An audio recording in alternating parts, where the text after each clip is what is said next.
Hello everyone, class 8 maths zone 2.1 मैं आप सभी लोगों को एक बार बता देना चाह रहा हूँ कि ये जो एक्सरसाइज है वो एक्सपोनेंट से रिलेटेड है और लॉज ऑफ एक्सपोनेंट्स की वीडियोस दी गई हैं। आप उन्हें अवश्य देखें जिसमें फार्मूलाज दिए गए हैं। यदि फार्मूला आपके मस्तिष्क में बैठता है तो आप ढेर सारे क्वेश्चंस को बड़े आसानी से सॉल्व कर सकते हैं।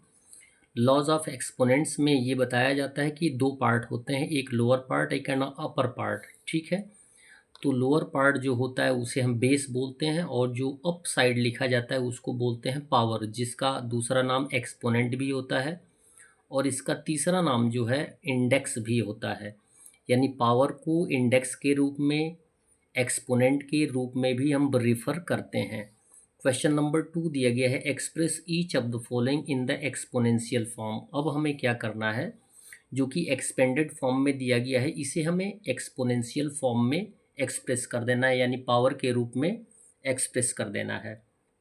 ए दिया गया 2/3 कितने टाइम्स है, 4 टाइम्स। न्यूमरेटर भी 4 टाइम्स है और डेनोमिनेटर भी 4 टाइम्स है। न्यूमरेटर भी सेम है और डेनोमिनेटर भी सेम है, यानी 2 4 टाइम्स है तो 2 का पावर 4 लिख देंगे।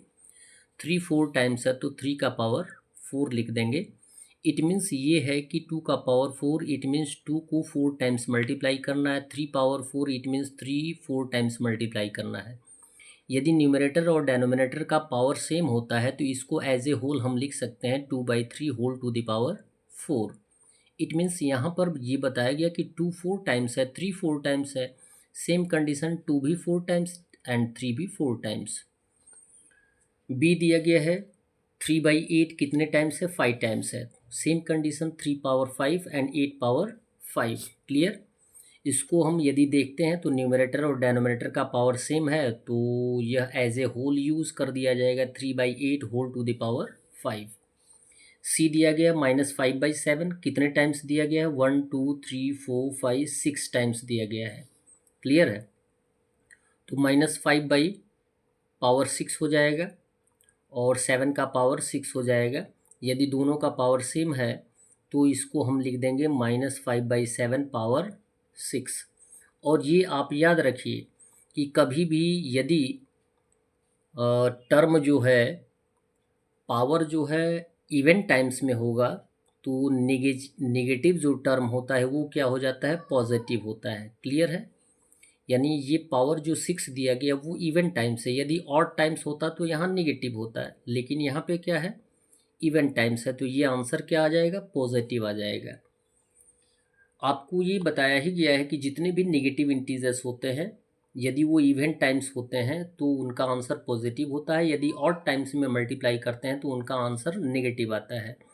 थर्ड क्वेश्चन दिया गया है, express each in the form of p/q। It means आपको बोला गया है कि इनको सॉल्व करके p/q यानी रेशनल नंबर के रूप में एक्सप्रेस कर देना है। ठीक है, 5/9 होल टू द पावर 2 दिया गया है। इट मीन्स न्यूमरेटर और डेनोमिनेटर दोनों को 2 टाइम्स मल्टीप्लाई करना है, तो 5 इंटू 5 एंड 9 इंटू 9।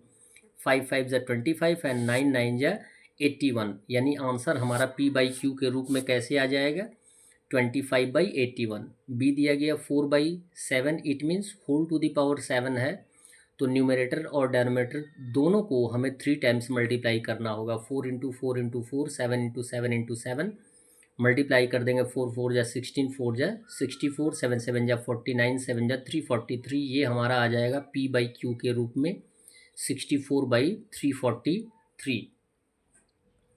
-2/3 का होल टू द पावर 7 दिया गया। इट मीन्स -2 को भी क्या करेंगे, 7 टाइम्स मल्टीप्लाई करेंगे और 3 को भी 7 टाइम्स मल्टीप्लाई करेंगे।